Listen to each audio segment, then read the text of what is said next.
ఇష్టపడం. School నుంచి ఇంకో స్కూల్కి మారేప్పుడు కూడా మనం ఇష్టపడం. ఎందుకని ఈ స్కూల్లో మనం దెబ్బలాడుకున్నా కొట్టుకుంటున్నా వీళ్ళందరూ మన స్నేహితుల కింద లెక్క.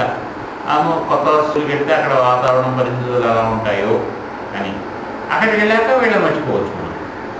అంటే ఒక స్థితి నుంచి ఇంకొక స్థితిలోకి వెళ్ళడానికి సంశయం ఉంటుంది, వెళ్ళే వరకు సంశయం ఉంటుంది, వెళ్ళిన తర్వాత మాత్రం దానికి అలవాటు పడిపోవడం అనేటువంటిది ఉంది. అంటే ఇంకా దాన్ని మనం అసలు ఒక్కసారి వెనక్కి తిరిగి చూసుకోవడం అనేటువంటిది కూడా మనకు కష్టమైనా సరే సుఖమైనా సరే ఏదైనా సరే మన దాంట్లోలాగా విడిపోతూనే ఉంటాం. అలాగే దేహాంతర ప్రాప్తి అనేటువంటిది కూడా ఈ దేహంలోంచి ఇంకో దేహంలోకి వెళ్ళడము, దానికి మరణం అనేటువంటిది ఒక ద్వారంగా ఉండడం అనేటువంటిది అంత సహజమే. ఇప్పుడు మనకి భయం ఉండొచ్చు, దాని గురించి బాధ ఉండొచ్చు, దుఃఖం ఉండొచ్చు, అన్నీ ఉండొచ్చు. కానీ అందులోకి ప్రవేశించిన తర్వాత మేమే ఉండదు. అందులోకి వెళ్ళిన తర్వాత ఇంక మళ్ళీ తిరిగి వచ్చి మళ్ళీ నువ్వు నీ భార్య దగ్గరికి వెళ్ళు, నీ పిల్లల దగ్గరికి వెళ్ళున్నా కానీ ఎవడు రాడు. వద్దులేంటి అలాంటి ఇదే బాగుంది అంటే యువతల నుంచి చూసేటువంటి వాడికి బాధ ఉంటుంది తప్పిస్తే ఆటేసినటువంటి వాడికి అవేమి ఉండవు. అంటే ఇది ఎంత సహజమో అది కూడా అంతే సహజం. అందుకని మాస్టర్ గారు పెద్దవాళ్ళు అయినటువంటి వాళ్ళు ఏం చెప్తారంటే, ప్రయాణానికి ఎలాగే మనం సిద్ధంగా ఉంటామో ఏదైనా అర్జెంటు పని మీద ఉండేటువంటి వాళ్ళు వెళ్ళడానికి ముందున మనం ఎక్కడికైనా వెళ్ళడానికి ఎలాగైతే మనం ఒక పెట్టేది అంటే క్యాంపులో ఉద్యోగాలు చేసేటువంటి వాళ్ళ ఒక పెట్టి ఇప్పుడు రెడీగా ఉంటుంది. ఎందుకంటే ఆఫీస్ నుంచి ఎప్పుడు ఒక ఫోన్ వచ్చినా మీరు ఇమ్మీడియట్గా బయలుదేరాలండి ఊరికి అంటే అది కూర్చుని వెళ్ళిపోతారు. అందులో పేస్ట్ బ్రష్ ఇలాంటివన్నీ ఉంటాయి. అలా ప్రయాణానికి ఎలాగైతే సిద్ధంగా ఉంటామో మరణానికి కూడా అలాగే సిద్ధంగా ఉండాలి అని చెప్తారు. అంటే ప్రతి క్షణము కూడా ఏ క్షణము మనకి పైనుంచి మనకి పిలుపు వచ్చినా, ఏ క్షణం మనం దేహాన్ని విడిచిపెట్టేటువంటి అవసరం వచ్చినా కానీ అవకాశం వచ్చినా దానికి మనము సిద్ధపడే ఉండాలి. అంటే ఏ రకమైనటువంటి మనము బిగుచుకునేటువంటి పనులు కూడా వాడికి బడగా చెప్తారు. ఎలాగైతే మనం ఒక రోజు సెలవు పెట్టినా కానీ ఆఫీసులోనూ దాంట్లోనూ కూడా మనం పెండింగ్ ఏమీ ఉంచకుండా ఉండడానికి ప్రయత్నం చేస్తాము. అంటే అది చక్కనైనటువంటి అడ్మినిస్ట్రేటివ్ ఏంటంటే ఒకరోజు మనం రాకపోతే అంటే రేపు మనం సెలవు పెడతామంటే ఏదైనా అర్జెంట్ పని ఉంటే ఒకటికి ఎవరికో మనం అప్పగిస్తాం. ఇదో ఫలానా వాళ్ళ స్థలంలో ఫలానా కాగితం పంపించాలి, నేను రేపు రాను, అందుకే మీరు ఈ కాగితం విషయం చూడు, లేదా ఈ విషయం వస్తే నెల్లూరు వస్తాను, వచ్చిన తర్వాత చూసుకుంటాను అని ఎలాగైతే మనం మనకు ఉండేటువంటి బాధ్యతల్ని వాటిని పక్క వాళ్ళకి అప్పగిస్తామో మరణాన్ని కూడా అలాగే సన్నద్ధమైంది. మనం మరణించిన తర్వాత ఇంట్లో వాళ్ళు అయ్యో ఈయన ఎక్కడ ఏ బ్యాంకులో ఏం పెట్టాడు, ఈయన అది ఏం చేసాడు, ఎక్కడేమున్నాయి అనేటువంటిది తెలియకుండా ఉండేటువంటి పరిస్థితి కాకుండా ఉన్నా లేకపోయినా సరే ఒకే రకంగా ఉండేటట్టుగా, అంటే ఎవరిలో వాళ్ళకి ఎక్కడెక్కడ ఏమున్నాయి ఏమి వస్తుంది ఇటువంటివన్నీ కూడా స్పష్టంగా ఉండేటట్టు, అయ్యో మనం అది మిగుల్చుకున్నామే అది ఎలాగా అనేటువంటిది లేకుండా ఉండాలి. అలా ఉండేటువంటి వాళ్ళకి ఏమిటవుతుంది, ఆ విషయం నేను ఇంకా మా పిల్లలకి చెప్పలేదు, ఎక్కడ రహస్యంగా దాచించేటువంటిది ఉంటే అప్పుడు వాడి ఇందులోకి వెళ్ళడానికి వాడు మానసిక సిద్ధంగా ఉన్నాడు. మానసికంగా అక్కడ సిద్ధంగా ఉన్నప్పుడు ఏం చేస్తాడు, కొంచెం స్ట్రగుల్ అవుతాడు. అప్పుడు ఉండేటువంటి పరిస్థితులతో కొద్దిగా అతను వ్యతిరేకత చూపిస్తాడు. దానివల్ల ఒకసారి ఏమిటవుతుంది, అతనికి తర్వాత స్థాయిలో ఉండేటువంటివి ఏవైతే ఉంటాయో ఆ లోకాల్లోకి వెళ్ళడం అనేది ఆలస్యం. ఒక్కోసారి వాళ్ళు వెనక్కి రావడానికి విపరీతంగా ప్రయత్నం చేస్తారు. వాళ్ళని మనం స్పిరిట్స్ అని చెప్పి దీములని కానీ ఇటువంటి ఎందుకని వాళ్ళకి ఈ తన వాళ్ళతోటో ఎవరితోటో చెప్పవలసినటువంటి ఒక విషయము లేదా వాళ్ళు చెయ్యవలసినటువంటి ఒక గుణం ఇటువంటి ఏవో ఉండిపోయాయి. కోపం కావచ్చు, ప్రేమ కావచ్చు, భయం కావచ్చు, కసి కావచ్చు, పగ కావచ్చు, ఏదో ఒకటి అటువంటివి వాళ్ళు ఎంచుకోలేదు కాబట్టి తర్వాత స్థితిలోకి వెళ్ళడానికి వాళ్ళకి సన్నద్ధం కాలేదు కాబట్టి వాళ్ళు ఏదో ఒకటి చెప్పుకోవాలని అలాగా సస్పెన్స్లో పెడతారు.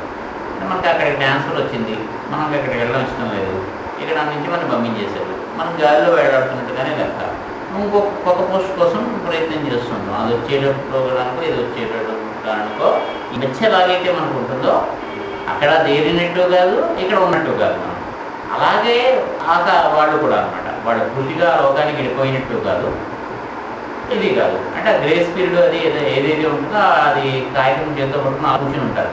నువ్వురా అంటే ఇంకా ట్రైన్ కాదని నెక్స్ట్ ట్రైన్ 10 రోజులు టైం ఇచ్చేదని 10 రోజుల్లోనూ అంటే మనకి ఆప్షన్ ఒక్కసారి మనకి ఏదైనా ఉందంటే మనకి 10 రోజుల్లోనూ మీరు ఏం చెప్పండి, 10 రోజులు దాటాక మాత్రం కుదరదు. ఆ టైం పీరియడ్ దాటాక మాత్రం బలవంతంగా అయినా సరే తీసుకెళ్ళిపోవడం అనేటువంటిది. అందుకని ఈ రూపులో వాళ్ళు చేయగలరా అనేటువంటి చూస్తారు. కొంతమంది ఏం చేస్తారంటే మాస్టర్స్ లాంటి వాళ్ళలో ఉండేటువంటి కొంతమంది స్థాపకులు లాంటి వాళ్ళు ఇలాంటి వాళ్ళకి సాయం చేయడానికి ప్రయత్నం చేస్తారు. వాళ్ళకు ఉండేటువంటి అంటే వాళ్ళు ఆ బాధ్యతను వాళ్ళ తమ మీద వేసుకుని ఇటువంటి ఏదైనా కనుక ఎవరైనా కనుక ఉంటే వాళ్ళు ఏదైతే వాళ్ళు తమ వాళ్ళకి సందేశాన్ని ఇద్దాం అనుకుంటున్నారో లేదా చెప్దాం అనుకుంటున్నారో కమ్యూనికేట్ చేద్దాం అనుకుంటున్నారో వాళ్ళ తరఫున వీళ్ళు చెప్తారు. వాళ్ళని మీడియంస్ అని చెప్పి అంటాం మనం. వాళ్ళకి కనిపిస్తూ ఉండడం, వీటితో మాట్లాడుతూ ఉండడం అని. అంటే చాలామంది కొంతమందికి ఆ సైకిక్ పవర్గా ఉంటుంది, వాళ్ళకి తెలియకపోవచ్చు అసలు ఏమిటి అనేది. కొంతమంది దాంట్లో ఉండేటువంటి ఏదో అర్థం చేసుకునేటువంటి వాళ్ళు ఉండి వాళ్ళతో సంభాషించగలిగినటువంటి వాళ్ళు ఉండి వాళ్ళకి కావాల్సినటువంటిది ఏమిటి అది నెరవేర్చడానికి ప్రయత్నం చేస్తారు. అటువంటి సంఘటనలు రికార్డ్ అయినటువంటి కూడా చాలా ఉన్నాయి. అలాగా ఈ తీసుకోక సొసైటీలో దాంట్లో కూడా తింటూ ఆవిడతో పాటు పనిచేసినటువంటి లెడ్వేటర్ అనేటువంటి ఆయన వీళ్ళంతా అలాగా చేసినటువంటి వాడు ఉంటారు. అంటే మనకు ఎలాగైతే ఇప్పుడు హాస్పిటల్స్లోని వాటిలోకి వెళ్తే ట్రౌమా కేర్ సెక్షన్స్ అనేటువంటివి కొన్ని డిపార్ట్మెంట్స్ ఉన్నాయి. ఇప్పుడు ఫైర్ యాక్సిడెంట్ అయినా ఏదైనా ఒళ్ళంతా కాలిపోయిన వాడు అంటే మానసికంగా ఒక రకమైనటువంటి షాక్ లాంటి స్థితిలో పెట్టిపోతారు. వాళ్ళు ఫిజికల్గా ఉండేటువంటివన్నీ పక్కన పెట్టి వాటికి కలిగినటువంటి అంటే ఆ యాక్సిడెంట్ ఏదో ఆ స్థితిలో వాళ్ళు ఉండడము అనేది ఏదైతే ఉందో దానివల్ల కలిగినటువంటి విపరీతమైనటువంటి భయం కానీ గుండు కానీ కూడా ఉంటాయి. అలాంటి వాళ్ళకి ప్రత్యేకంగా వాళ్ళకి మళ్ళీ మామూలుగా తీసుకురావడం కోసం అని చెప్పి ఇలాంటి ట్రౌమా కేర్ సెంటర్స్ ఉంటాయి. అలాగే వాళ్ళు ఏం చేస్తారు, వాళ్ళు అటువంటి స్థితిలో పనిచేస్తున్నట్టుగా చేస్తారు. వాళ్ళు కూడా ముఖ్యంగా ఏంటంటే ఇలాంటి యాక్సిడెంట్స్ అవి అయ్యి మాస్గా చనిపోయేటువంటి వాళ్ళు చనిపోయేవాళ్ళే వాళ్ళల్లో ఉండేటువంటి వాళ్ళతో కొంతమంది చూడంటే అలాగా దేహాన్ని విడిచిపెట్టాల్సి వచ్చినటువంటి వాళ్ళని వాళ్ళకి చెప్తారు. అంటే అలాంటి వాళ్ళకి ఏంటంటే కొంతమందికి వాళ్ళు దేహాన్ని విడిచిపెట్టేసేమైనటువంటి విషయాన్ని యాక్సెప్ట్ చేయరు. వాళ్ళకి అనుకోకుండా జరిగింది కాబట్టి వాళ్ళకి ఇంకా వాళ్ళు బతుకున్నటువంటి ఫీలింగే ఉంటుంది. వాళ్ళకి కాదు మీరు మీ దేహాన్ని విడిచిపెట్టేసారి ఇప్పుడు ఉన్నటువంటిది మీరు ఇంకొక లోకం అనేటువంటి విషయాన్ని వాళ్ళు అర్థమయ్యేటట్టు చెప్పి అక్కడ ఉండేటువంటి పరిస్థితులకు అలవాటు చేయించడం అనేటువంటిది ఏదైతే ఉంటుందో ఆ బాధ్యతను వాళ్ళు మీరు వేసుకున్నట్టు వాళ్ళు ఉంటారు. అయితే వాళ్ళు అలాగ సహాయం చేయడం అనేటువంటిది అటువంటిది కూడా ఉంటుంది. అంటే ఇలాగ రకరకాలైనటువంటి రంగాల్లో చాలామంది పని చేస్తుంటారు. మనకు తెలుసు కానీ తెలియకుండా కానీ ఉండేటటువంటి ఈ ఆధ్యాత్మికమైనటువంటి సాధనలో ఇవన్నీ కూడా వాళ్ళు పరోపకారం అనేటువంటి వాటి కిందే వస్తాయి. మనం మామూలుగా ఫిజికల్గా ఎవరికైనా భోజనం అనేటువంటిది పెట్టడం అనేటువంటిది ఎలాగో వీళ్ళు కొంతమంది ఎన్నుకునేటువంటిది ఏంటంటే ఈ రకం వాళ్ళకి ఏంటంటే అప్పుడప్పుడు పిలుపులు వస్తూ ఉంటాయి. ఇలాగా ఏదైనా దుర్ఘటన జరిగినప్పుడు కానీ ఏదైనా జరిగినప్పుడు సాధ్యమైనంత వరకు ఎలాగైతే మనం యాక్సిడెంట్ ఏదైనా జరిగితే మనం ఈ రెడ్ క్రాస్ వాళ్ళు వాలంటీర్స్ కింద బయలుదేరుతారో వాడికి అప్పుడు అర్ధరాత్రి అయినా సరే వాళ్ళు మెలకుగా ఉన్నా సరే ఏ స్థితిలో ఉన్నా సరే వాళ్ళలో ఉండేటువంటి యాస్ట్రల్ బాడీ ఏదైతే ఉంటుందో ఏథరిక్ బాడీ ఏదైతే ఉంటుందో దాని ద్వారా వాళ్ళు అక్కడికి వెళ్ళి పనిచేస్తారు. వీళ్ళు అలాగే ఉంటారు అదే కదా. అయితే ఇక్కడ అలాగే ఉండేటువంటి వాళ్ళలో చాలామంది ఏం చేస్తారంటే తమలో నిద్రపోవడానికి ఎంతో ఇష్టపడతారు. ఆఫీస్ అయినా ఏదైనా ఉంటే సెలవు పెట్టేసి ఇంటికి వచ్చేసి కొంచెం ఇంట్లో బాధ్యతలు పడుకుంటారు. ఇంట్లో వాళ్ళకి కూడా చెప్పారు చెప్పి ఆ నిద్రలో వీళ్ళు ఉండగా అక్కడ పనిలోకి వెళ్తారు. రాత్రి అయితే ఎలాగో నిద్రలో ఉంటారు. చాలా హయ్యర్ స్థితిలో ఉండేటువంటి వాడు మాత్రం మాస్టర్స్ లాంటి వాడు మాత్రం ఇక్కడ పని ఇలాగే చేసుకుంటూనే ఉంటారు. ఇక్కడ మనం మాట్లాడుతున్నటువంటి ఇలా స్పీచ్ చూడాలి ఇలాంటివన్నీ జరిగిపోతూనే ఉంటాయి. వాళ్ళు భోజనం చేస్తూనే ఉంటారు. అదే సమయంలో వాళ్ళతోటి పని చేస్తుంటారు. అలాగే వాళ్ళు చేయగలిగిన సామర్థ్యం వాళ్ళకి ఉంటుంది.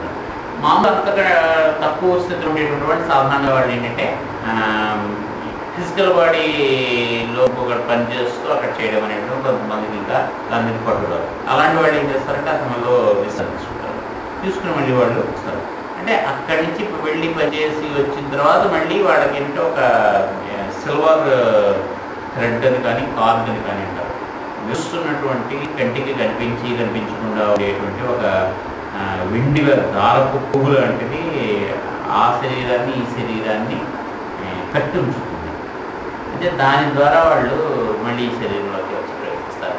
పొరపాటున అది తెగిపోతే మాత్రం మళ్ళీ వాళ్ళ శరీరంలోకి ప్రవేశిస్తారు. అంటే చాలా ప్రాక్టీస్ అది చేసి సాధన చేసినటువంటి వాళ్ళకి కానీ అది మాస్టర్స్ మామూలు వాళ్ళు కూడా మామూలుగా ఉండేటువంటి వాళ్ళకి కూడా సాధన చేస్తే తప్పి